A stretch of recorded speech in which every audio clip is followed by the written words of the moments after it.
Hey everybody, welcome back to the channel. First of all, just a massive thank you to everybody who has been supporting me along the way. I feel really inspired, especially by all the likes and the comments and the engagement, so massive thumbs up to you for that. Really do appreciate it. Well, we are now 3 sets into Shadowverse Worlds Beyond. We have first had Legends Rise, then the Infinity Evolved, and now we are deep into the Heirs of the Omen. And I figured, you know what, it's about time that I updated my Legendary card tier list so that you guys know basically the power level, and that's really important when you're worrying about kind of which to spend or potentially even waste those really precious resources. So having a go-to video with a kind of tier list like this is often pretty useful. I've certainly found that in this game and in others. So with that said, I'm going to jump on into the tier list. So first of all, I'm going to start with my tier 4. Now my tier 4, I'm calling these like don't craft or bad cards. The truth is they're not necessarily like it's a little bit unfair to say that purely that they're sort of bad. But you have to. Where I'm coming from with this is like let's imagine that you've got limited resources. You're worrying about which legendaries to craft, which not, and giving you the context of the metagame. So, for example, Lilanthium. Lilanthium is not necessarily a terrible card or anything, but you're not going to see it in the rune decks. If rune is the class that you're leaning into, you're just not going to see this card being played very much, guys. Mainly when you think about what it's trying to do, where basically this is one of the stickiest units in the game, right? Because you've built up a lot of Earthright, and every time it dies, it just, for the cost of 2 Earthright, it just comes back alive. Sounds great, right? Problem is games don't go incredibly long, and also you want to be using your Earthright for more important things like some of the awesome cards we're going to talk about today, such as Norman, and therefore Lanthium just doesn't seem to really fit right now. When a pure Earthright deck becomes like meta, then I do think that we might potentially be seeing this card come to play. But right now, I really do think, in comparison with the other really good legendaries, that this is a poor card. Similar story with Urius. Urius has got this kind of pretty unique effect where it basically it's kind of like anti-storm units, right? So you play it down, and then your opponent, if they play a unit on the board, they're kind of locked, which sounds great. Problem is that there are many ways to remove Urius, which they're more than likely to use. Now, obviously, if they don't have the answer in the hand, it can just win you the game on the spot. It can lock out certain builds, but it does feel like a little bit of a gamble. And yet again, it is not really being played in any of the top sword decks. If you're going to spend 8 play points on a card, you're probably better getting something that's going to just go ahead and win you the game, such as like Tentacles or even the Centurion, for example, is preferred over this card. So it's just not quite there, and I wouldn't waste the craft. Now, Ezudia is maybe the hardest one I found to put on this list, because the thing with Ezudia is there is a specific deck called Ezudia Control. It's a 1-turn kill deck. If you've researched that deck and you absolutely love the idea and you're committed to playing that deck, and that's the deck for you, then 100% ignore this advice and go ahead and craft 3 copies of Ezudia. But just know that if you do, you will be stuck with that deck. Why? Because Ezudia is not played in any other kind of forest deck whatsoever. Maybe in the future it will, but it's very narrow in its usage. It's very specific to that deck. And so, as such, I cannot say that this is a good card, even though obviously it's central to an Ezudia Control. It's literally the card that will win you the game. But outside of that, it's just never going to be used. And so I don't think it's a particularly good craft, and I don't think it's that powerful a card outside of that one particular use. Next up, we've got Kagemitsu. Now, Kagemitsu does come in and out of the meta. It is a way of, instead of putting card draw into your Swordcraft deck, you can put Kagemitsu knowing that it will keep coming back every other turn. So it's kind of like a kind of card draw alternative play. It's kind of an interesting card, to be honest, and it definitely has made its way in and out of certain meta decks. But overall, if you're thinking about legendary cards and the cost for this, would I go out and craft 3 copies of Kagemitsu? No. And if I'm being really honest with you, even in the decks where Kagemitsu has been used, usually it's only 1 or 2 copies. So I would say if you're a sword main and you've crafted all the other really much more important legendaries, yeah, feel free to go ahead and craft 1 or 2. But honest to God, guys, I think this is overall a pretty poor legendary card. Next up, we got Rayo. Now, Rayo is very, very interesting, and one day I would like to play this card more. Right now, there's just no build for him. The best use of Rayo is actually coming out of a Mejeri Bane deck. But as a card in its own right, it reduces the cost of all followers in your deck by 3. That sounds great, but it's so late game. And why would you ever do that as a rune player when basically on turn 10 you can essentially win the game anyway with the main combo? So right now it's just a little bit homeless, and it would be a massive waste of resources to craft 3 copies of this. Now, in the Havencraft, we have got Himeka, Heir of Repose. Again, in terms of legendaries, there's only really one use that we've seen Himeka being used, and that is a 1-of in a Crest Haven deck. It does provide a crest for, I don't know if it's 4 or 5 turns. Can't actually remember. Is it 4 or 5 turns? But anyway, like, if you want to craft 1 copy of it, that's absolutely fine. But outside of that, it's a pretty bad card. I mean, even in the Crest deck, right, it's actually a little bit anti-synergistic because you lock these units down on the board, but then your Crest, which normally would be doing damage, is then hitting the things that you've just locked down. So it's kind of a bit anti-synergistic. It's actually better the next turn when the board's back clear, just because it's an extra Crest. So overall, I think it's a bad card. I actually think that Himeka could be a good card in a pure control deck, and that's definitely something that I want to test in the future. But right now, it's not fitting anywhere in the meta. Don't go and waste your precious resources on 3 copies of this. Now, the Opulent of the Rose Queen, another really great idea. You've got this big, flashy, sexy combo finish where you play Opulent and loads of... She turns all your 1-drops into Brambles, and then you can do 3 damage to face for each one. It's a specific deck. It's only used in that deck, and even that deck is like tier 4 meme. So I personally think Opulent Rose Queen is it's a card everybody likes. It's a cool card. It's fun, but it's not good. It's not good, guys. It's a bad card, so don't waste your resources. And last but not least on this list, we have got Velharia, the Heir to the Truth. I mean, she's definitely got a really, really cool name, don't get me wrong. She's a 1/1 for 2, which is poor stats. Her fanfare is draw a card, which is okay. And she has an Evo and a Super Evo ability, and the Evo is select an enemy following the field and banish it. If you Super Evo, you banish all copies from this field. Now, that's quite good against Abysscraft, right? Where they can put 3 copies of, like, Congruent or, what's he called, Varul and all that sort of stuff.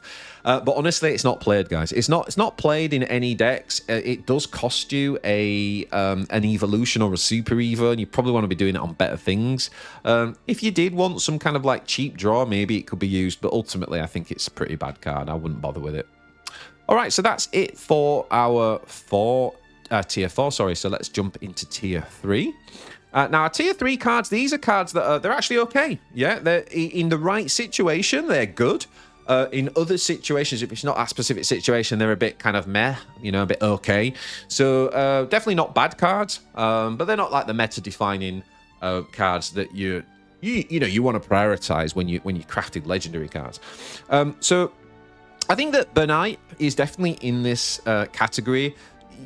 Obviously, if your opponent's got a big board and Bernite is a kind of like break glass in case of emergency, right? You put her down, you sacrifice a card in your hand, which is quite a big drawback. But obviously, if you're playing like Ramp and you've got lots of expensive cards, Bernite can work. I would say that because it's so situational, you tend to find that only 1 or 2 copies of her get included in decks where she's included at all. Many Dragon decks don't run her. And that's why I think, like, I think the 1-of in a Ramp deck is okay, actually. It can be pretty good in that situation, like I say, for the AoE on 7.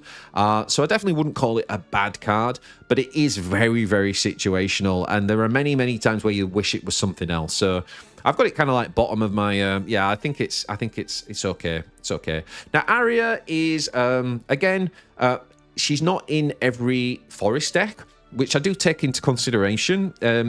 She is in the tempo decks. She turns your fairies into storm units, so your fairies can keep chipping away at the board, which is a cool effect. Really like the idea of it. It's pretty bad when you are going first, because you can't actually play it on 6 and Super Evo. Which also works against us. Feels a bit clunky sometimes, but you know, she's okay. And in those tempo decks, she's not a bad alternative win con. I think she's a bit of a trap in the combo roach decks, and you don't need it at all. And if you really want a forest main, you should probably be thinking about that first. But you know, if you enjoy the tempo version, then definitely go with Aria. And again, I don't think you really need 3 copies. I think 2 copies of Aria, even in that deck, is probably enough. Now, next up, we got Karula, the Eternal Arts. And the thing with Karula, when this card first got printed, I was thinking, oh no, this is going to be so busted. Because if you remember, coming out of set 1, Artifact was like one of the main tier 1 decks. And this thing's like, select an Artifact follower in your hand, cost 5 or less, summon an exact copy of it. I thought, right, sounds really, really good. And then Super Evo, this thing can basically attack twice per turn. Ouch. Sounds really, really good, but just in practice, it's just quite expensive for what it's doing. You don't really need it. You've got a 5-drop that does kind of like the summon the 5 or less costs follower for you. So why do you need Karula? And again, it's obviously pretty powerful effect. It's not a bad card. It's just where it falls in the curve. It's kind of okay. There'll be situations where you just don't need that full effect, so you might as well have something else. Now, Axia is it's a newer card. Oh, Axia is a newer card and is in the Egg Portal deck. And, you know, it's got this cool, it's one of the 2 cards, isn't it? It's got this cool, like, can't be destroyed by abilities. So anything that says, like, destroy a card or whatever, it just won't be affected by it, even like the Unholy Vessel and things like that. It can still be damaged from not regular damage, and it can still be banished as well. You have to make that differentiation between destroy and banish.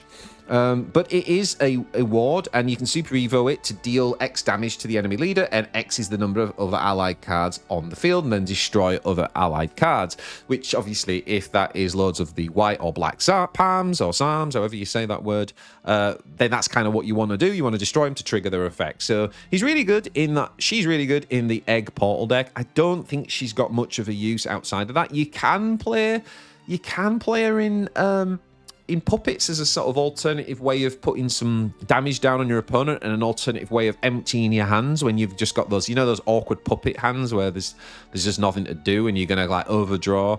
You could maybe run a copy of it, but to be honest, she's not making it into that list. So I think unless you want to play Egg Portal, I wouldn't bother, but I definitely can't say she's a bad card. I think she's okay.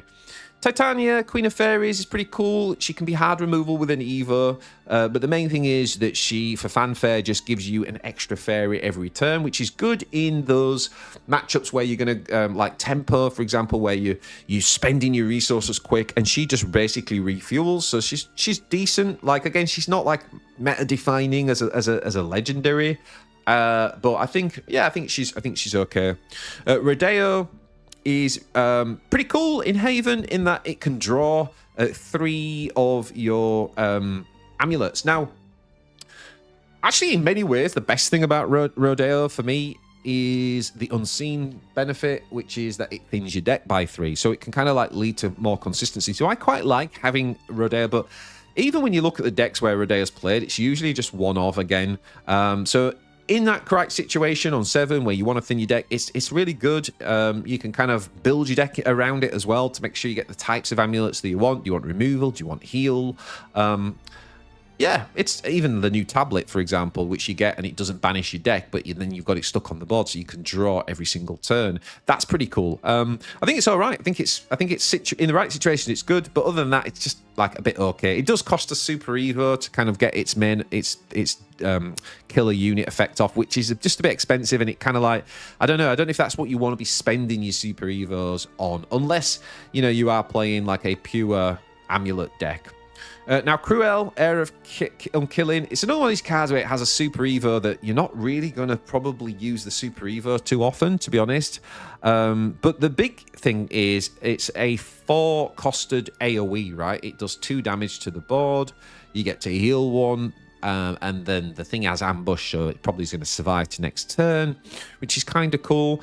Yeah, again, in the right situation, opponents playing aggro, they've gone wide really early, it's really good in mirror matches against Forest, then it can be really good in that situation. But outside of that, sometimes it's just sat in your hand for turn after turn, just doing nothing. Lashenya, a bit similar to what we said about Axia. It's good, really good actually in the Egg Portal deck.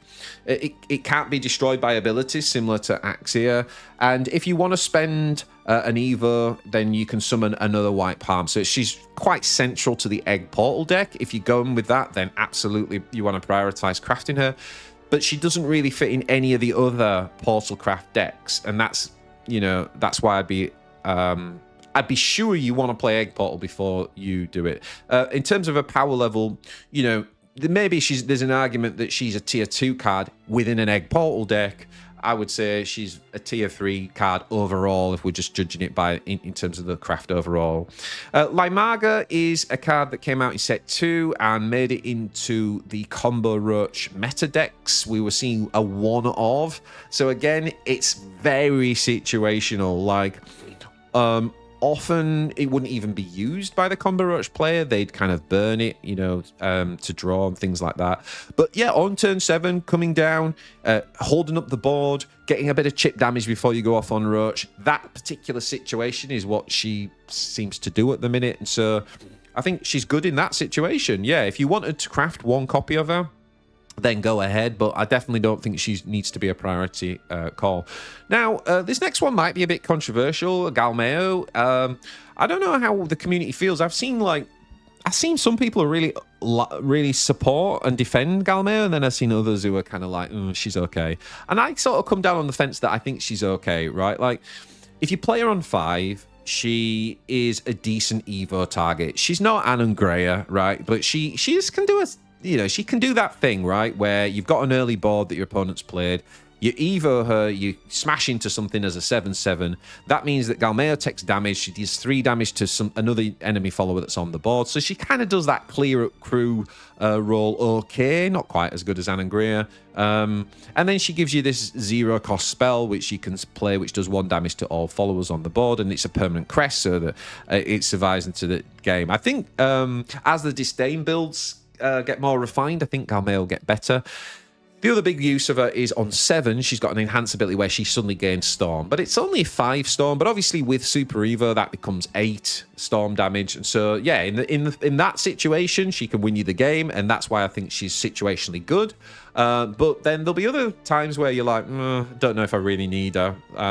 So I think for me she's a tier 3, but I could see an argument for someone saying she's tier 2, bottom of tier 2-ish. Next up we got Feni. Feni, Ho-chan, as this card is called in Japanese. I think that Feni or Ho-chan is kind of one of those cards that everybody wants to work really well, right? It's just such a fun idea that your whole deck gets discounted.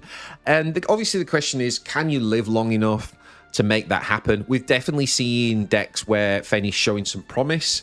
My Miracle OTK deck guide that I recently published, which was showcasing this deck that Japanese streamer Toby created, and Feni's really good in that, so I'll definitely go and check that video out. I think overall for me, Feni is the epitome of tier 3, right? She is good in the right situation. There are other times where you are banging your head against the table at the fact that you've got to play a 4/4 on 8 when you've got a board to deal with, and you just really wish you had something else. But I say, she in the right deck, and if you draw in the right curve and you're at the right time, then she's very good in that situation. And similar with like Ralmir, Sonic Boom, I think this card deserves to be in the situationally good category. Sometimes you've got this card and you just don't have the artifacts to even pull 3 units. Like, say, what happens if you play Ralmir and then you use your artifacts, for example, and then you draw Ralmir late game after that as well? It's just a dead card. So she is absolutely situationally terrible and also situationally pretty good. And so I think overall that's why I put her in tier 3. And Azurifrit, Heir of Disdain, is a nice finisher for the Disdain build. I think there are other options in the dragon build that you could replace this with. We've already got the dragon that's 9 that just does 9 AoE to everything. So if it's board removal, you could play this. Obviously, this one's doing a little bit of damage to face as well. And has got a little bit of extra usage. I think it's a good card in the right situation. But I think I'd probably be prioritizing other legendaries first. Amataz has the potential to be the highest tempo 3-drop in the game, and that would be situationally good. There are other times where it's rubbish. Sometimes you play it on 3, you don't get any fairies, and it's just a 2/2, which is very poor. Then you can't even use its Evo. It has got an Evo, but obviously at 3 cost, you're never able to Evo on turn 3, so it's kind of a bit clunky in that sense. It has made it recently into the Jerry Tempo Forest deck, though, and it's a key part of that. So if you like that deck, then definitely Amataz shines in that deck. Outside of that deck, honestly, it doesn't really make it into many other lists. So I'd be very hesitant about crafting Amataz, and I'd only do it if you definitely want to play the Tempo Jerry Forest deck. Otherwise, you don't need it.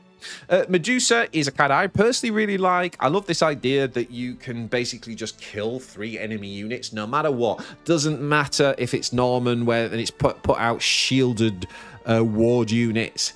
It doesn't matter how big it is. Medusa just kills 3 things and doesn't take any damage back. She is the ultimate, or one of the ultimate removal tools on 7. And she tends to be in and out of meta decks. She does nothing to obviously damage your opponent's health, and we got cards like Odin and things that do now, and they've sort of jumped ahead of her in the queue, I mean. But honestly, you still see like often like 1 or 2 copies, especially when Rune are meta and you got cards like Norman. As I said earlier, Medusa is one of the best answers in the game to that. So in that, again, the epitome of situationally good, right? If your opponent plays Norman, you are hoping and praying you draw your Medusa. She is situationally brilliant in that situation. And in other times, you're kind of wishing she was an Odin, or you're wishing it was just like something else. Maybe you get to turn 7. This is your turn 7 play, and your opponent's got 1 unit on the board.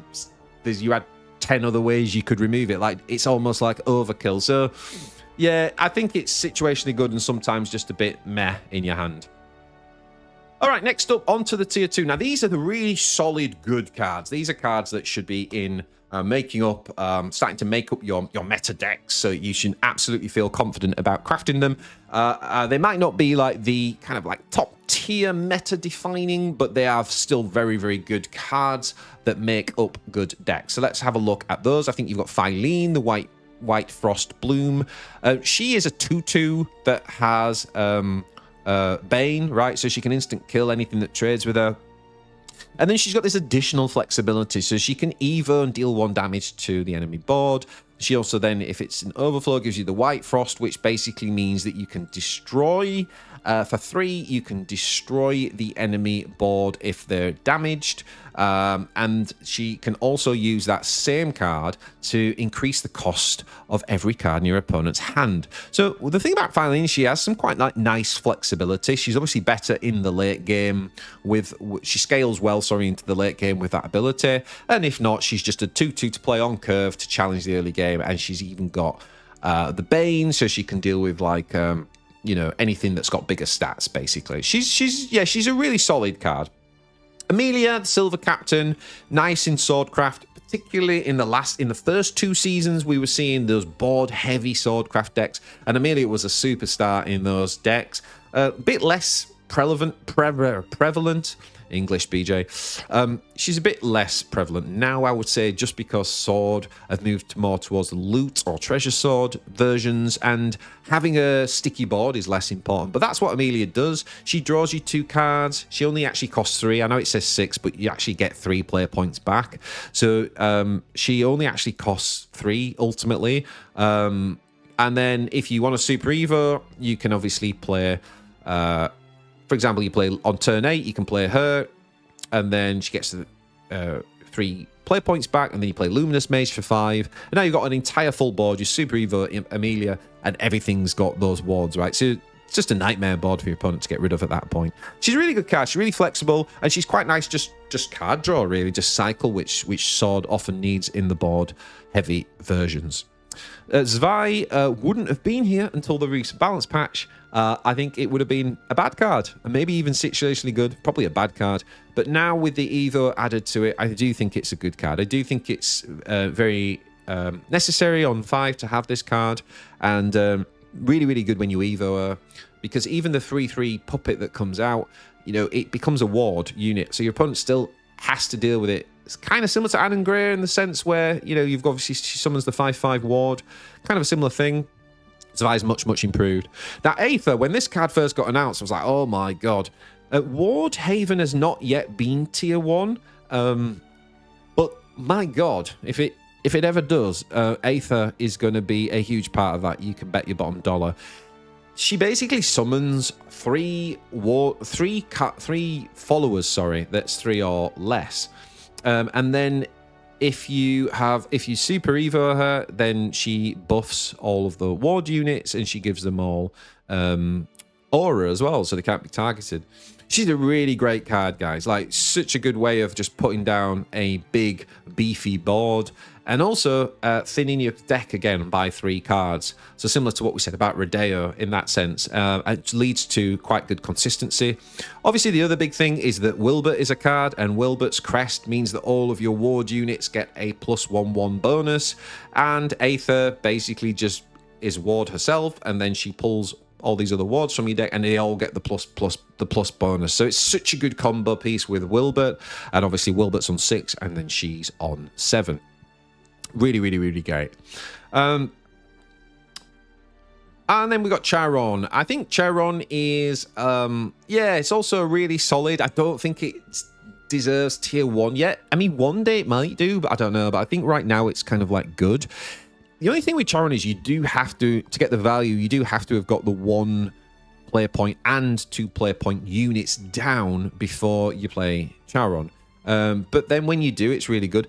For example, being able to bring back Phil Dow, and then actually Evo in Phil Dow to then kill something is a super, super powerful combination. So I think Charon is, yeah, it's a good card. But again, it's not in a lot of the meta decks right now. Like, it's not in the mode decks. It's not even making it into the mid-range decks. It's kind of belongs more in a sort of like sticky, sort of later mid-range type of build, which is a bit out of fashion at the minute, at the time of recording this. So, you know, be very careful about this one. I do think it's a good card, but I would say of all the cards on this list in tier 2, be very careful about crafting it this month, because it's not actually in many of the meta Abysscraft decks. Octrees, on the other hand, is absolutely in the meta Swordcraft deck right now, which is Loot Sword. She's really great. She's a 3/3 for 3, which is exactly what you want on curve. Nice proactive drop.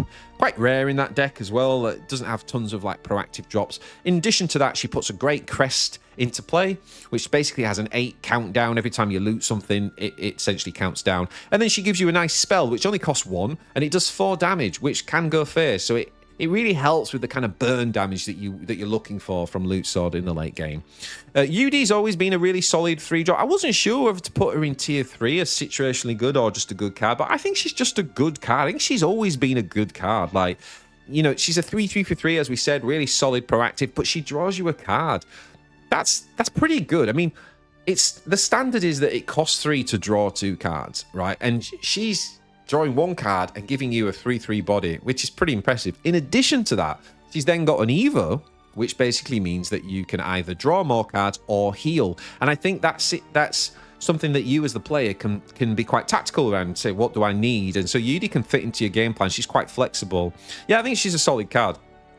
Shamnacha. Shamnacha, man. I mean, like, I really wanted to put Shamnacha in tier 3, and I'm still not sure whether she should have been in tier 3, because, like, as a card on her own, she's really not that great, because she's a 2/2 for 2, which is, you know, okay to play on 2. But actually, her whole ability is about playing once you've used the mode ability 10 times, essentially, so that she then sends Mode Abyss into overdrive, right? It allows them to get and cast an extra mode every time you select one. That's a unbelievably busted ability, guys. But this, you know, it takes a lot of build up to get that payoff. And it also makes you hesitant to actually play her on turn 2 because you don't know that you're going to draw another one. So she's a bit of a weird, clunky card in many ways. And I actually feel like she should be tier 3, as in, like, obviously on the right situation, she's good. But I just feel like Mode Abyss is a new archetype, and it's tier 1, and it doesn't work without her. Like, she's so critical to, you know, the whole idea of that archetype is reliant on Shamnacha. So to me, it's like, god damn, she's enabled a tier 1 archetype. She's got to be down as a good card. Now, Selefa, I think, has always been a good card, right? It's a 3/3 ward that heals you for 3. You basically Evo on 5, so she becomes a 5/5 ward. And then she does 3 AoE damage and clears up anything that's being played in the early game against you. So it's like, great anti-aggro tool for Haven. Always been really good. And yeah, I think fully deserves to be a solid tier 2 good card. Similar with Aragravy, it does a similar thing, really. It's not quite a 3 AoE, but it does 7 damage. The only thing with Aragravy is, you know, it doesn't have the ward, but what it does have is it has an ability to deal 3 damage to you, to both followers. Now, you might think, well, is that a good thing or is it a drawback? And I think it's a good question, because we're actually starting to see Aragravy dropped. I call Aragavy. I do know it's called Aragavy. I just call it gravy. You know, bit of Yorkshire humour for you there. Look, thing about Gravy is it's really good in aggro decks. That's where you see it. It's actually started to be dropped now from a lot of the kind of like Mode Abyss and the mid-range still play, I think, because they're quite beat down. If you're trying to be beat down, if you're trying to aggro your opponent down, Aragavy is really, really good, right? Because you don't care that you're losing 3 damage because you're ahead on board and you're building a deck that's going to finish your opponent before they can finish you. Olivia is the kind of classic set 1 good card, right? Like, this card just keeps coming back. And it's a neutral card, and I think it's the first time we talked about this, but I think, for me, when we're rating legendary cards in a tier list, if you're a neutral card and you're good, that's a massive advantage. Why? Because you're not limited to one deck, and especially if you craft it, right? Like, it's really going to be flexible. You can put it into all your decks, and Olivia's a great example of that. It's almost like one of the first... if you're a beginner, and especially if you're free to play, like something like Olivia could be a great craft for you, because you can slot this into pretty much any deck and it's good, right? It's drawing, it's healing, it's allowing 2 units to super evo at once. It's very, very good application. You can put it on a storm unit. So when she super evos, you can play a storm unit that's cheap, like a zombie, for example, or a ghost, and then you put the other super evo buff that she gives you onto them, and then they get to hit face and she clears a unit. Yeah, she's just a really, really good all-rounder. And even if you don't super evo, just drawing 2 cards and healing is really good, especially late and deep into games where, you know, both players have used their evos up and stuff. Olivia can make a massive difference in those situations. And speaking of neutral cards, we should mention Grimnir the Heavenly Gale. This is a fantastic neutral card, in my opinion. It's a 2/3 on 3, so slightly understated, but it's got ward, right? So it stops the opponent's 2-drop from hitting you in the face. So it's anti-aggro in that sense. And the big thing is that she gives you a permanent crest. So you're always happy to see Grimnir on turn 3, because that permanent crest then means that when you do use your super evos, you're going to do an additional 2 AoE damage across the board. And that's massive, guys. Like, the implication of that is just huge. Like, you could super evo into a massive target that you can't quite finish, but as long as you get it down to 2 health, the AoE will clear it. You can super evo, kill a big unit, and all the little critters will die. It's just really, really great. Really, really nice design card. It's one of my favorite design cards, actually, so far. And it's a neutral, so it fits into so many decks. Definitely a really, you know, good card. It doesn't always make a massive difference, the crest effect, which is, you know, why I don't know that I'd call it a meta-defining deck card, but it's still very solid. It's been a very solid, like Garyu, Fabled Dragonkin is right near the top of tier 2 for me. I don't put it as meta-defining, not because it's not powerful, but because it's not in every dragon deck. It's not a must for the top dragon decks to work, but it is in some of them. And what I like about Garyu is it's like one of the best targets for a Super Evo, because it is very, very sticky and difficult to get rid of. Obviously, it can clear the board. It can push damage to enemy face with the golden dragon hitting face, and then the silver dragon gets a barrier on it, which is really sticky, and that's usually the card that your opponent struggles to get rid of whilst they're trying to get rid of Gayu and the golden dragon. So yeah, really nice all-round unit. Great on curve. I think 8's perfectly costed for this, and just a fantastic Super Evo unit, and always happy to see him on 8. And yeah, just a really solid, good card. And I think top of my tier 2, I've got Kakaitis. Again, a set 1 card. And what I love about this is that it's a neutral card, and it allows any faction, therefore, to play control, because it's such a good win con in the late game if you want to play late, that you could just craft this card, and you could stick it into almost any beginner deck that just is good at controlling the board, and play Kakaitis to win. And I think that's a great strategy, by the way, for new players and for beginners. I think that you don't need any more than 2 copies, and to be honest, you probably only should craft 1 to start with. Most of the decks that play Kakaitis, most of them, not all, only run a single copy. So crafting this as an early craft, just as a one-off, I think is a great call. And but don't craft 3. You really don't need 3 copies of it. Okay, so let's move on to tier 1. These are the meta-defining, absolutely busted and broken cards that just win games, take over games, have dominated the metas across the 3 seasons. I'm going to start with Forte, the Blackwing Dragon. Now, unfortunately for Forte, she's in the Dragoncraft class, which is the weakest and has been for a while. So, in a sense, she's not been able to shine. But my God, does she carry the class? Like, the most consistently high-performing Dragon decks have been Storm Dragon decks, and Forte is, like, literally leading the charge, right? She's a beast. She... Super Evos, she's an 8... she's an 8/5 on the Super Evo that has Intimidate. So she can't be targeted by any spells. Sorry, other way around. She can't be targeted by enemy followers. She can be targeted by spells. And often your opponent just won't have an answer. And they'll be sitting there with a unit on the board and it can't trade. And they feel helpless. And she just wins the game sometimes by just playing her, because your opponent's got no answer. But even if they have got an answer, she still did 8 damage to face from hand. And you can have 3 copies of this. So if you're a Dragoncraft main, you absolutely can go ahead and craft 3 copies of Forte. She's brilliant. Jean, Saintly Knight. Now, Jean is actually one of my... I'm a big Haven player, and she's one of my favorite cards in the deck. I absolutely love her. She's a 6/6 ward, and she does a 6 AoE damage spell on Fanfare. So it doesn't even... You don't need to Evo her. It's one of the best cards. It feels so good because it's so powerful and doesn't cost me an Evo in the late game. So I just feel it's so good. And sometimes she gets a secondary thing, which is she buffs any followers that you have on the board.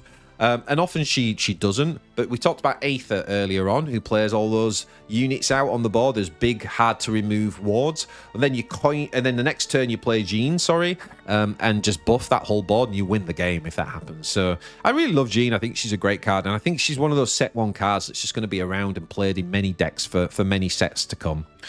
Next up, we got the twins from Abysscraft. Now, Jinsetsu and Yuzuki, another really, really cool card, similar to what I said about Jean. You don't need to Evo to get the effect.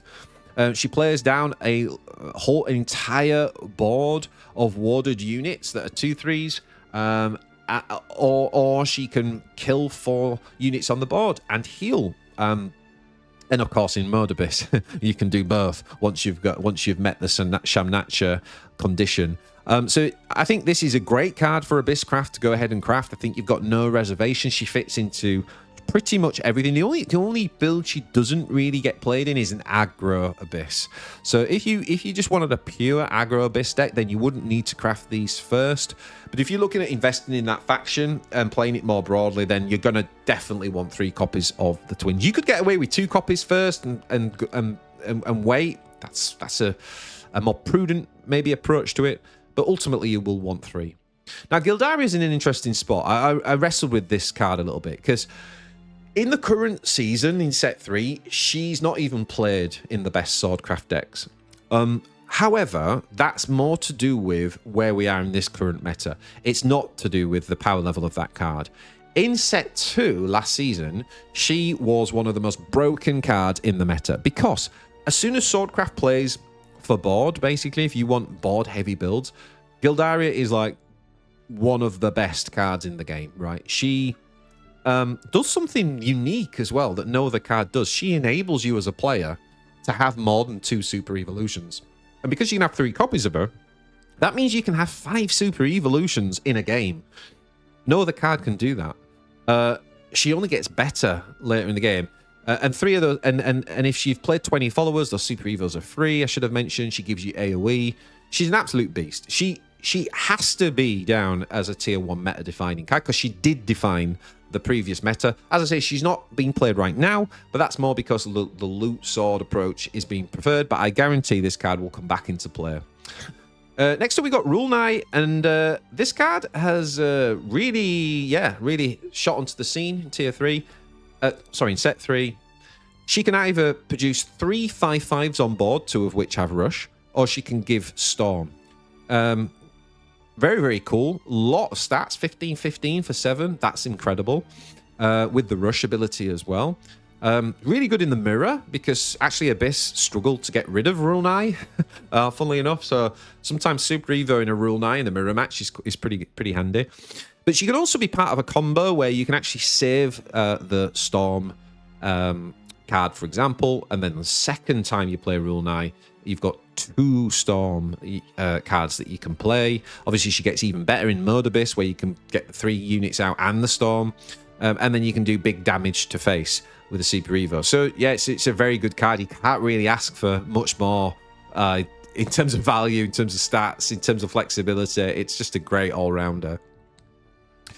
Next up, we got Q1, 5-4 Master, another one of those set 1 powerhouses. I think in a vacuum, it's not quite as good. It's not quite as powerful, maybe, as you could argue as Orcus or Cerberus or even Gayu. But I think when you put it into the context of the spell boost, tier 1 deck that's been around from the start and continues to dominate, Q1 is absolutely a massive part of that. The way she interacts with Declimb, the potential to have something like a 16/16 charger that goes face, the flexibility that you've got, the spell boost that she provides towards the win con.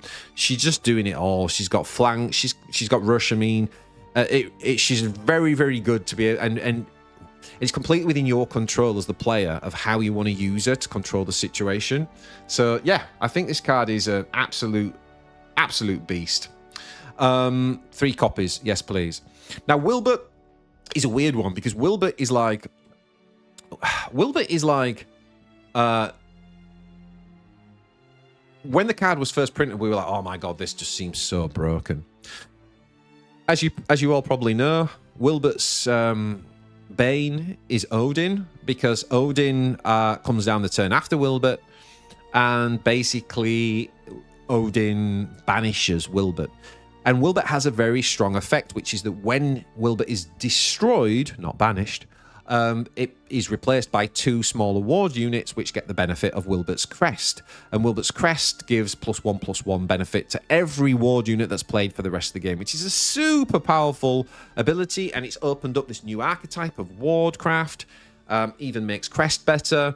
It's a great card. And as I say, if it wasn't for Odin keeping this card in check, I think it would be absolutely running rampant right now. But even with Odin, it's still played, and you can go ahead and craft 3 copies, no problem, if you're a Haven player. Orcus is just a complete and utter beast. It's so difficult for your opponent to deal with. It produces a 1/6 ward called Lloyd, and Lloyd is the only thing that can be targeted by target effects. So even something like Gilnelise, which normally wants to target itself, right? When you want to heal, you want to target itself, so she becomes like a 5/5 on Super Evo. She can't do that because Lloyd's on the board. She has to hit Lloyd, and it's so disruptive. It's so disruptive. A 1/6 ward. It can't, your opponent can't use Albert and finish you off because they can't get around that. Orcus itself just gives you basically 8 damage to face, so it's a finisher. And now with the new puppet improvements post balance patch, we're seeing Orcus do somewhere between 12 and 16 damage, because you can play puppets from hand and they suddenly get Storm when Orcus is on the board. So Orcus is just it dominated in set 1. It went away a little bit in set 2, but it's come back with a vengeance since the balance patches. So Orcus is an absolute beast. If you're a Portalcraft main, you've got to craft Orcus. And similarly, if you're an Abyss craft, you've got to craft Cerberus. Cerberus is maybe even more busted. Cerberus is great because Cerberus is like, what do you need? Do you want to win the game? Do you need to put damage on your opponent? 8 damage to face, no problem. Or do you want to do heal? Do you need to survive? Okay, you can make it have 8 heal. I'm summarizing a little bit there, but yeah, just a beast. Lots of removal and the ability to do damage or heal. Whereas Orcus is lots of removal and the ability to do damage. Cerberus gives you the option to heal as well. The other thing with Cerberus as well is as long as you've got 6 shadows banked, it can buff any units that your opponent was daft enough to leave on the board, which can often just push even more damage and help you to finish and win the game.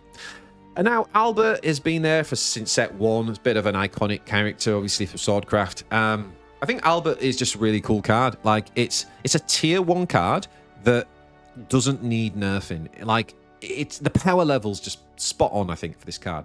If you play it on 5 with like an Evo, you can do a cheeky 5 damage to face. It's not great. It's not a wonderful card before turn 9. But on turn 9, obviously, it gives you the enhance ability where it suddenly gains the ability to attack twice, which obviously, if you're super Evo, that's 6 damage storm attacking twice. That's 12 damage to opponent's face. With things like the new loot treasures, you can often pay 1 to give it +1 bonus, so it could do 14 damage if it was like turn 10 or you had the coin. And it does 3 AoE damage as well when you play it at turn 9 or above. So it can clear off any pesky wards or minions. Obviously, if there's a ward on the board that's got better than 3 defense, then that's a bit of a problem for Albert to go off. And players can play around it a little bit. But it's just a super good card. And it's a big finisher. And people know when they play Sword, like, I better have more than 12 health, otherwise I'm just going to die on turn 9. Jerrybane. Jerrybane, the Great Manifest. Now, this card has just completely transformed the game, and I'm not bored of it yet. I really love it. It's such a cool design, such a great idea. If you Evo Jerrybane, it replaces your deck with the Jerrybane deck, which is a 76-card deck, which is essentially 1 copy of every card from the Heirs of Omen. So if you just want to play the new cards in set 3, just get Jerry, because when you Evo it, you'll get to try every one of those cards. So that's pretty cool. And it's just great how you can then take on the nature of like a Cresthaven deck, for example, or you could try and do the Egg Portal idea. It doesn't matter what class you're playing. And obviously, Jerrybane also gives you the ability to draw your whole deck, because you draw 6 cards at the start of every turn. At the end of every turn, sorry, you discard your hand and draw 6, and it just basically means that Jerry's just really he gives you this victory card. If you run out of cards, that you automatically win. So it gives you this alternative win con, and decks in particular like tempo decks, like Tempo Forest, for example. They used to run out of steam if they didn't manage to kind of finish you early. Well, you can now add 3 copies of Jerrybane in, and then you've just got this alternate win con that you can just pivot to. So Jerry's in a lot of decks at the minute, and yeah, I think it's a really cool card, and it's opened up some interesting card design. People might get a bit sick of it at some point. I don't know. We'll have to keep an eye on it for sure. But overall, I think it's pretty cool. We didn't even mention the 1 cost hard removal card that it puts in your hand as well, which is also phenomenal. So a nice tempo card to play on 4 in that sense as well. Now, Norman, unless you've been under a rock for the last 2 months, you know just how powerful Norman is. Norman is an absolute beast. You do have to play Earthright cards, because it's going to cost you Earthright to use Norman's abilities. But that's the thing, it doesn't cost you Evo points necessarily. You can use an Earthright and get a powerful ability. You can heal for 4. You can put a 3/3 ward unit down that has a barrier. I mean, talk about a tough nut to crack. That's just unbelievable.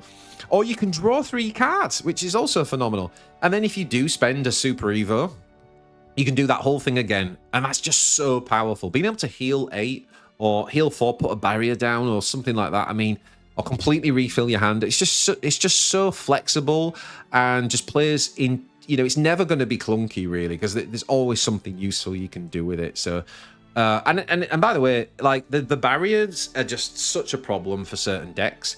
Like Abysscraft, for example, if they don't have Medusa, it's just a nightmare trying to deal with that.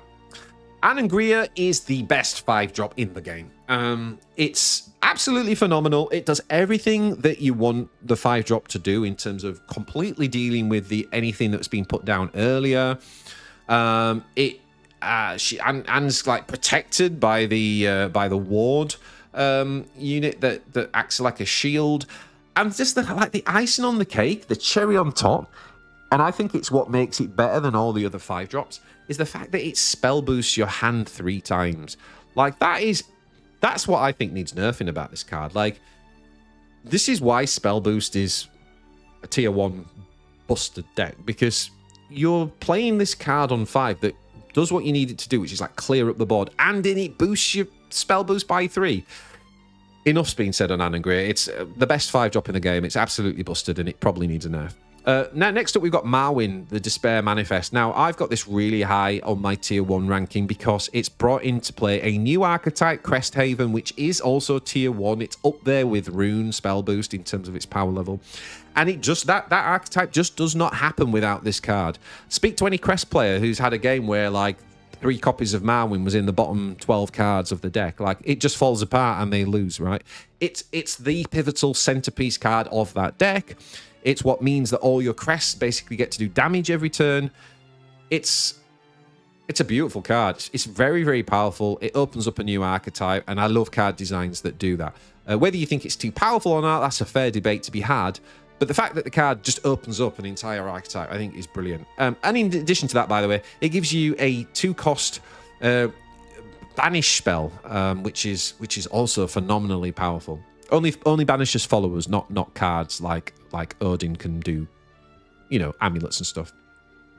Next up, we got Sincero. Now, when you just thought that the tier 1 Swordcraft deck last season, led by Gildaria, couldn't get any more broken, along comes Sincero and goes, you know what, scrap that. There's a new sword archetype in town, and we are taking over. And that's exactly what's happened. Sincero does what Gildaria does. It removes your opponent's board, but it also does the same amount of damage to your opponent's face. I mean, it's like Gildaria just had a energy drink and went to the gym, like, and it's just, I don't know, how this card. The only thing to say about Sincero is that, like, the whole deck revolves around it, whereas Gildaria not quite as much. Like, the sword craft deck with Gildaria, like, if you didn't have Gildaria, if you didn't draw her, you could still win. Whereas Sincero, you really do need to draw him. The whole deck's built around, like, fusing the spare parts into Sincero. And if you don't draw him, then you can have these pretty sad hands with Swordcraft sometimes. So it's a harder thing to see in the card design, but it is probably a reason why the payoff's so good, and it's a bit better than even Gildaria. But, I mean, my God, when this thing goes off, it does 8 damage to the board, and then it does 8 damage to face. That's phenomenal for 1 Super Evo. Definitely a meta-defining tier 1 card. Now, the last 3, you'll notice that I have I've put them on a pedestal. I've made them stand out. They're a little bit bigger. And there's a good reason for that. And that is because I think that these 3 cards are like tier 1 with an S tier extra sticker stamped on top. These cards are beyond meta defining. They have literally shaped the meta. They have not just shaped the decks that they're in, but they've shaped how other decks are built to respond to those decks. Like, they're completely meta warping is probably a more accurate description. And I'm going to start with Odin. I think Odin is number 3 in my kind of best deck cards in the game right now. It's a neutral card. It banishes an enemy card, not even just a follower, a card. It can get rid of Goldwood Staff. It can get rid of one of those annoying egg blooming amulets. And of course, it can kill the important wards that are trying to block storm units. And then it has storm. It's like, how do you stop a storm unit? You put a big ward up. No, you don't, because Odin just kills the wall and then goes through. Oh, and of course, it's going to Super Evo, so this is going to be 7 damage to face. It also costs 7, so by the way, you can play this on 10 with Gilnelise. Gilnelise can make Odin do 9 damage. It's just... Yeah, I don't know what to say about Odin. It's a great card. Like, there is a downside. Like, playing him on 7, if your opponent's on 20 health, for example, it's actually a bit of a low tempo play in a way. Like, it's really easy for your opponent to take the board back and they've plenty of time to heal. But in so many situations, it just wins the game, or it sets up your big win con. Look how many of these cards cost 8 that come in and win the game. You play Odin on 7, then you play Orcus on 8. That's game over. It's just game over. It's so, so powerful. I've talked about it in my other video about kind of some of the balance patch changes and nerfs I'd like to see. I feel like Odin's probably going to have to be nerfed at some point. But it's very powerful. Bit worrying we got a card that good in set 2, because I'm like, where's the power level of this game going to go? Where are we going to be a year from now? Holy schmoly. Anyway, in second place for me is Gilnelise. And Gilnelise is... this is like... When I read Odin, I was like, yeah, this card's going to be busted. When I went Gilnelise, I was like, yeah, seems okay. Little did I realise. This card's everywhere, guys. This card is... There's literally no reason to not play Gilnelise. It can make your aggro even better by targeting your own unit and giving it +2. If you play it down on 10, it gives you an ability to do 5 damage to enemy face, so it's a win con. If you need to heal, it's like press break glass in case of emergency, heal. Like it can just do 5 heal damage at minimum. It's such a good all-rounder. You can even just play it on 3 against aggro. Kill their opponent's 2/2 that they played on turn 2. And now what does the aggro deck do?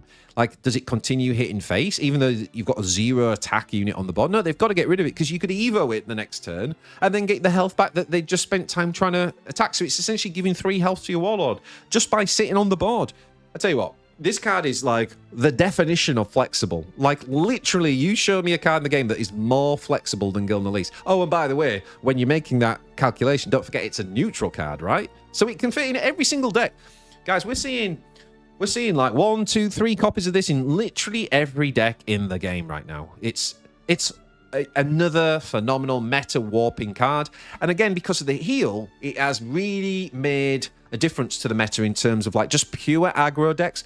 Like things like Aggro Abyss, which was like in the first 2 sets, that was like absolute top of tier 2 consistently, right?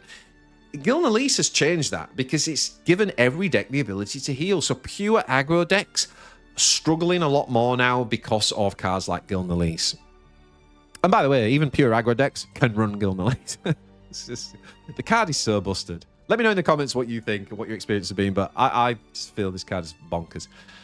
Now, number 1 in my meta-warping, meta-defining tier list is Decline. And you might think, how can Decline, which is a runecraft card only, how can it possibly top what you just said about Gilnelise and Odin? Well, as I said with these 3 cards, these are meta-warping. They're not just meta-defining. And for me, Decline does something in the game that has no peer, right? It is so broken what it does. There is no other card that can do this. And that is that it takes the basic structure of the game, the basic rules of the game. On turn 10, when you have 10 play points, you can play 10 play points. All of these cards have a cost on them, right? And that cost is balanced to how much, if it's Orcus, he's worth, his value is worth 8 play points. Because it's that powerful, you have to pay 8 play points to play it. Decline just says, you know what? I see those rules, and I'm going to raise you, because it just basically allows you to play those really powerful units and then play the Decline for free, because that's what Spell Boost does, guys. I know it says it costs 18, but trust me, this card is free, because by the time you've played it, you've Spell Boosted so much that it costs 0. And that means you get all your play points back. So you can play Cocytus for 10, and then 0 cost Decline, and then it gets rid of your hand, and then it fills your hand with cards from the deck, spell boost the whole thing by 5, and then you get to play your turn again. And that is the definition of breaking the game. That is breaking the rules of the game. And there's no other card that does that like Decline does that. And that's why Spell Boost Decline has been top of tier 1, or thereabouts, the entire lifespan of this game. That's how meta warping and powerful that card is. So, wrong meta. That is everything from me, guys. I hope you enjoyed that rundown of the legendary cards. Do let me know. Definitely let me know down below in the comments where you disagree. that's good. The more we can kind of like discuss and have conversations around it, the better.